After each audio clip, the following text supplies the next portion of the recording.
আপনি চট্টগ্রাম নিয়ে বেশ কাজ করার চেষ্টা করেছেন জি এবং সেখানকার যে পানির যে ব্যাপারটা জি। এটা খুবই গুরুত্বপূর্ণ একটা ইস্যু ছিল, কারণ পানিটা আসলে বিভিন্ন জায়গা থেকে যে পরিমাণ দরকার ছিল সেটা আসছিল না এবং আপনি একটা পাম্প আসলে ওখানটায় ইনস্টল করা যায় কিনা যেটা প্রপার পিএইচ মেনটেন করে আসলে পানিটা প্রোভাইড করবে, আমি যতটুকু জানি সেটার ব্যবস্থা করার চেষ্টা করেছেন, সেটার আপডেটটা কি?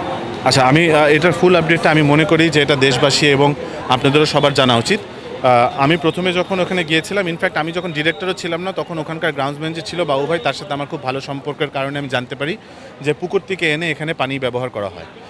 খালি পানিটা যে ব্যবহার করা হয়, সেই পানিটার যে আয়রন এবং সল্টের যে লেভেলগুলো আছে সেগুলো একটা মাঠে দেওয়ার জন্য যোগ্য নয়।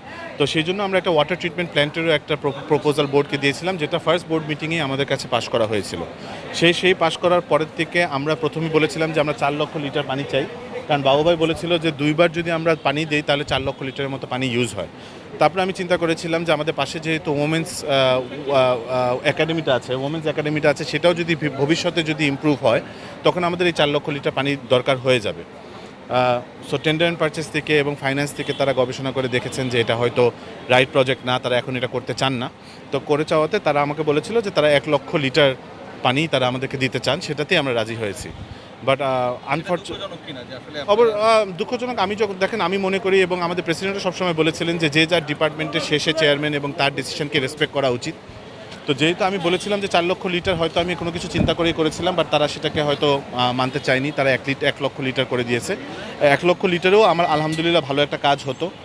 এখন পর্যন্ত আমরা ওয়ার্ক অর্ডারের জন্য ওয়েট করছিলাম। আলহামদুলিল্লাহ মনে হয় গতকালকে প্রেসিডেন্ট সাহেব নিজে সাইন করে দিয়েছেন যে ওয়ার্ক অর্ডারটা হবেন এবং হয়তো ভবিষ্যতে এখন কাজটা এগিয়ে যাবে। অ্যাকর্ডিং টু ইওর ডিমান্ড যে জিনিসটা হলো না সাংবাদিক ভাই, এটা নিয়ে তো আপনি অনেক কাজ করেছেন, স্টাডি করেছেন, এন্ড ফাইনালি 4 লক্ষ লিটারের যে রিকোয়ারমেন্টটা সেটা বলেছেন, এটা কি মানে হতাশাজনক কিনা? কারণ এটা তো আপনি আসলে বাংলাদেশ ক্রিকেট বোর্ডকে দিতে চেয়েছেন, আপনি তার বাসায় নিয়ে যেতেন। অবশ্যই আমার কাছে মনে হয় যে আমি যখন একটা ডিমান্ড দিয়েছিলাম তখন অনেক চিন্তা ভাবনা করে দিয়েছিলাম। আসলে রংপুর নিয়ে প্রশ্ন চলেই আসে। আসলে জিএসএল এর রংপুর এবার পার্টিসিপেট হয়তো করতে পারবে না, আগের 2 বছর করছে, একটু কি মিস করবেন কিনা, আপনার কোনো রকম চেষ্টা করেছেন কিনা জিএসএল পার্টিসিপেট করার ব্যাপারে? দেখেন, আমি এই জিনিসটা আসলে ক্লিয়ার করে দিতে চাই। মানুষ প্রায় বলে যে রংপুর হয়তো পার্টিসিপেট করতে পারবে নাকি পারবে না, সেটার প্রশ্ন করে। জিএসএল আসলে এমন একটা টুর্নামেন্ট যেট ইজ অ্যান ইনভিটেশনাল টুর্নামেন্ট, এটা is not depending on who BPL champion is or who ever. So GSL যখনই যাকে চাইবে, সেটা নট নেসেসারিলি রংপুরকে হইতে হবে বা রাজশাহীকেও হইতে হবে। তারা যদি কালকে চায় অন্য কোনো একটা টিমকেও, সিলেটকে বা ঢাকাকেও ইনভাইট করতে, it is up to them. আমি যতদূর শুনেছি যে জিএসএলে এবার হয়তো কোনো বাংলাদেশি টিমকে তারা ইনভাইট করছেন না, তারা সাউথ আফ্রিকান একটা টিমকে নিতে ইন্টারেস্টেড। আমি যতদূর শুনেছি, আই এম নট শিওর, হয়তো তারা কালকে রাজশাহীকে ইনভাইট করতে পারে বা আমাদেরকে ইনভাইট করতে পারে। আমি যতদূর শুনেছি যে তারা সাউথ আফ্রিকান একটা টিমকে নিয়ে খেলতে চাচ্ছেন এবং এইবারের জন্য তারা বাংলাদেশ খেলছে না।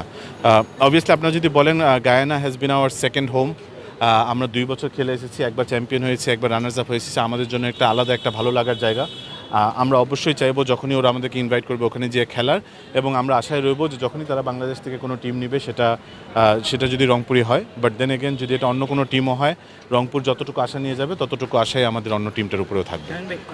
বলেছিলাম যে 4 লক্ষ লিটার হয়তো আমি কোনো কিছু চিন্তা করেই করেছিলাম, বাট তারা সেটাকে হয়তো মানতে চায়নি, তারা 1 লক্ষ লিটার করে দিয়েছে।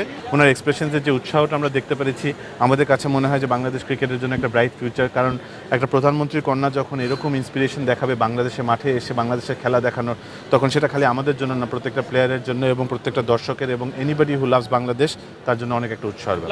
প্র্যাকটিস করার পর প্লেয়ার আপনাকে কোনো কিছু বলেছে বা থ্যাংক ইউ দিয়েছে বা কোনো জি, প্রতিক্রিয়া জানিয়েছে? লাইট বেসিক্যালি আগের থেকেই ছিল, কিন্তু ওখানে এনাফ লাইটস ছিল না। সো আমাদের খালি একটু রিইনস্টলমেন্ট এবং অল্প একটু কাজ করা লেগেছে।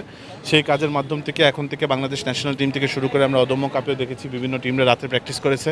সো আমার কাছে মনে হয় যে এটা একটা ভালো এডিশন, বিকজ যখন আপনি ওয়ানডে ক্রিকেট খেলবেন এবং আপনি ডে নাইট ক্রিকেট খেলবেন, লাইটসে প্র্যাকটিস করলে সেই ডিউতে ব্যাটিং করার ফ্যাসিলিটিস, বোলারদেরও সেভাবে করে বোলিং করার সৌভাগ্যটা হয়ে যায়। সো আমি মনে করি যে এটা যদি আমরা সিলেট এবং চিটাগংয়ে ইনস্টল করতে পারি, তাহলে আমরা যেখানেই ওয়ানডে খেলবো না কেন সেই ফ্যাসিলিটিসগুলো ইউজ করতে পারা বাংলাদেশের মতো একটা ইন্টারন্যাশনাল দেশের থাকা উচিত। ফ্যাসিলিটিস ডিপার্টমেন্টে একাডেমি মাঠে লাইট লাগানো হয়েছে রাত্রে জি, ক্রিকেটারদের প্র্যাকটিস করার জন্য। আরও নতুন কোনো ফ্যাসিলিটিস আসছে না? প্লেয়ারদের পক্ষ থেকে কোনো কিছু চাওয়া ছিল? দেখেন, চাওয়া তো আমারও অনেক কিছু আছে। আমার রেসপন্সিবিলিটি হলো যে বাংলাদেশ ক্রিকেট বোর্ডকে প্রেজেন্ট করা যে আমি কী জিনিস চাই। আমি বিভিন্ন ধরনের এজেন্ডা আমি অলরেডি বোর্ডে একদম প্রথম বোর্ড থেকে দিয়ে এসে থেকে এখন লাস্ট বোর্ড পর্যন্ত আমি আমার এজেন্ডাগুলো দিয়ে এসেছি। বাট আমি আগেও একটা ইন্টারভিউ বলেছি যে it's not up to me only, আমি যখন একটা জিনিস যাব তখন এটা অন্য ডিপার্টমেন্ট থেকেও পাশ হয়ে আসা লাগে। এটা আমার জন্য হতাশাজনক যে অনেক প্রজেক্ট হয়তো আমি এখনও করে উঠতে পারিনি, কিন্তু আমি আমার এজেন্ডাগুলো সাবমিট করেছি। আমি এখনও আশায় আছি যে অন্য ডিপার্টমেন্টগুলো আমার সাথে একসাথে যদি আমরা কাজ করতে পারি তাহলে বাংলাদেশের facilities state of the art করা সম্ভব, এবং এটা কোনো রকেট সায়েন্স না, এটা করা একদমই সম্ভব। আমি থাকি আর না থাকি বা আমি করি আর না করি, আমি শিওর যারাই আসবে না কেন তাদের জন্য বাংলাদেশকে অনেক উজ্জ্বল জায়গায় এবং ভালো জায়গায় নিয়ে যাওয়া সম্ভব facility wise. Under the lights সব ধরনের খেলার খবর পেতে সাবস্ক্রাইব করুন। সঙ্গে থাকুন খেলার পাতার।